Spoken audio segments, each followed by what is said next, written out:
All right, guys, welcome to our training today. We're going to be talking about onboarding, and we're going to start here with this first of our onboarding trainings. And I just want to go over some of the phases involved here. Essentially, what you're doing as an onboarding agent is you're signing up property owners or property managers with an account with us by collecting the owner's parameters. Okay. There are three phases. You have your initial contact with that person.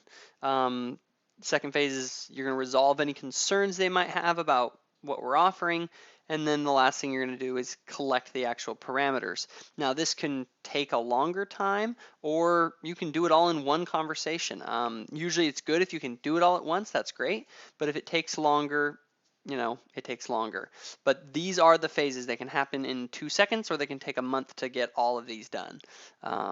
So it just kind of depends on the person. But we're going to be talking today about your initial contact. So first of all, your initial contact is going to be made with a prospect. That's someone who's never been contacted by us before. And if you watch the Salesforce training, it'll show you more about this. But what you do is in Salesforce, you go to the prospects area within leads, and there'll be, if you hit go, there'll be a whole list of prospects, okay? Now, some of these prospects already are assigned to an agent. I mean, someone has already claimed them. But like, here's one right here. Some of these are test ones, obviously, just because of their phone numbers. But like, here's one right here that has not been claimed. So all I would do is I would open this one up, and then I would claim it for myself by assigning myself to it. So I would choose this one, I'd put my name on it. And then at that point, what I would do is I'd save it, and then I'd want to find any duplicates, okay? This is very important. Before you call any prospect for the first time, you want to make sure that this person isn't already working with someone, or that they aren't a dead lead. They aren't someone who basically has said, don't call me anymore. You don't want to call someone and have them get pissed off. So what you do is you first click find duplicates. So that'll search the system for anything that's a duplicate. And when you do that, the way you're going to do it is you're going to search by phone number, okay?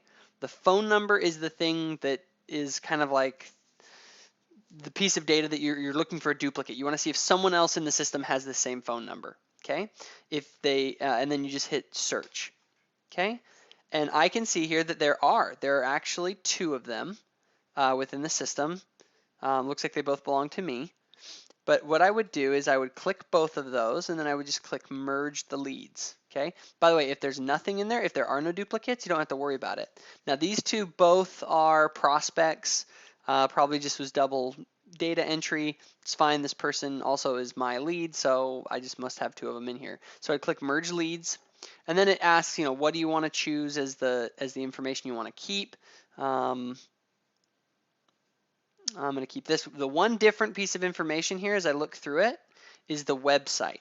So what that means is that this owner has two properties, okay, that are listed within VRBO. So sometimes an owner will have multiple properties. That's why you search for this. We want to work with one owner, and then we can collect all the parameters for their multiple properties later. But essentially, this is why you search for duplicates, to find out if an owner is already in the system, so that we only have him in the system one time. Okay, so now I hit merge. It says, yeah, you can't undo this. Go ahead and proceed with it. Bam. That has now been merged, and I know that this is the, now I'll click find duplicates again just to make sure. Again, search by the phone number, hit search, and right now, no, there's no other duplicates. There's only one lead in the system with this phone number. So I make the call. Okay, so when I call, once I'm sure there's no duplicates, there's a couple of different approaches you can make. Okay, we have some scripts here that will be provided to you that are introductory scripts. Okay, they're kind of a couple of methods that we've used that we've found work. And you can feel free to modify these. And in fact, I encourage you to create your own script that works with you naturally. But you can use these as kind of a starting point. So the first script that I want to show you is kind of our straightforward approach. Okay, it's just you call and you say, "Hi, I'm calling about your property on VRBO, and I had a couple of questions." And then you pause. Now I want to talk about these pauses. Anytime I put in these scripts, pause. The number one thing a sales agent does wrong is they get on, they start talking really fast, they're kind of nervous. Be relaxed. Pause. Let them talk. It's okay. You don't have to jump on them. Okay? So, hi, I'm calling about your property on VRBO, and I had a couple questions about it. And then stop. And they usually will respond with something like, okay, how can I help you? They're like, all right, well, my name is Jacob Hansen, and I'm a travel agent with Lavish Getaways. And I was wondering if you work with travel agents who bring you paying guests. And again, shut up. Let them talk and let them spill their guts. You're going to learn a lot about them by letting them talk. One of the biggest sales errors that agents make is that they talk too much. Know when to pause. If they say yes, that they do work with travel agents who, bring them paying guests, find out what they offer those agents. What kind of a commission do they offer? And then see if they'd be willing to work with us like they're working with those other travel agents. Okay? If they don't, which most of them don't, I'd say only maybe about 20% of them actually do. You say, okay, well, I work with a lot of travelers going to, let's say this person's on Maui, kind of the northern area of Maui where your property is. And I often have people asking for a 3-bedroom, 2-bath type house up there, or a beachfront property, or whatever it is kind of about their property. How about I email you over a little bit of information about how this works, and you can see if it's worth your time. And then at that point, what will happen is they will either say, yeah, just, send something over. They'll say, no, I'm not interested. Or they will have questions. It's actually nice if they have questions, because at this point, you can actually close the whole thing right here on the spot. Because if they have questions, you can answer most of it. You can collect their parameters over the phone, and then you're just sending them an email that basically says, like, hey, it was nice talking to you today. Here's our website. We're going to throw you up on it. Okay? So that's kind of our base approach. It just says, hey, this is who we are. We're a travel agency. We can bring you paying guests. Do you want to work with us?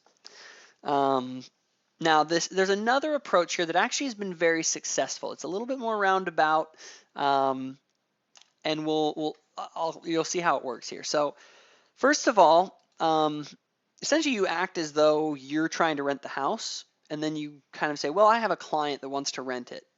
Okay, I'll go through this. So, I would call and I'd say, hi, I'm calling about your home on VRBO. I'm looking for the dates. Just ask a couple dates that are open on their calendar. And I'd be like, yeah, it's open for those dates. Awesome.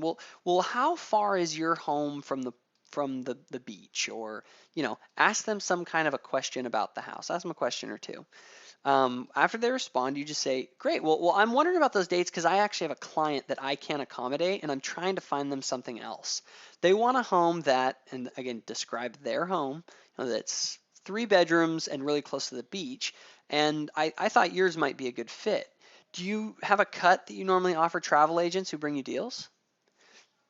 Boom. Again, shut up and listen. And then they will, and again, you're kind of at the same place. The reason this approach works well is because these people will actually talk to you. You're not rushing into anything. They're going to tell you about their home. They're going to kind of get to know you. You're going to develop a little bit of a rapport over the phone by talking to them about their house. They're going to feel like, oh, this is great. I got a booking that's going to fill these dates on my calendar. And then, then you kind of, after you developed a relationship, then you kind of are like, oh, okay, well, what if we bring you some deals? Do you work with travel agents at all? At that point, you're going to be listening. You're going to be resolving concerns, which we'll go over in the next training. And then at some point, you can say, okay, well, is it okay if I throw this up on my site so my other clients can see it? And, again, listen to them, have them ask questions, resolve those. And then if they're agreeable to that, you just say, okay, well, let me get a couple other details. I got most of the information off your website, but there's a couple of other things. Do you guys keep your calendar up to date? What's your cancellation policy? And you go and you collect the parameters, which we'll go over again in a later training. So this is essentially the initial contact that you make with owners. I am going to provide you with these. If you don't have them, just let me know. I can provide you with these scripts as a starting point. But you can feel free to make your own approach. Okay? So again, the steps for making that initial contact is first, find prospects in Salesforce, Make sure that there aren't any duplicates, that you're not calling someone that already has been in touch with someone. And then you make that initial phone call, and you can use a certain scripted approach that you're used to using as kind of your guide for what to say to the person when you call them. Okay? Also, if you get rejected, just so you know, it's fine. Get rejected. All right? Try and get rejected 2 to 3 times a day. Okay? There's a certain percentage of people that just are going to say no. And it's all about what kind of numbers are you calling. If you're calling a lot of people, you're going to get more properties and you're going to make more money. So make it a goal to get rejected. It's fine. Okay. Also keep in mind, every time someone's rejecting you, remember it's based on some kind of a concern. Always try and do everything you can to find out what is that concern. Why are they rejecting me? And kind of keep a record of the main things that people are, what their main concerns are. And then we can creatively come up with ways to overcome those objections and find win-win solutions. Okay, so that is it for this training.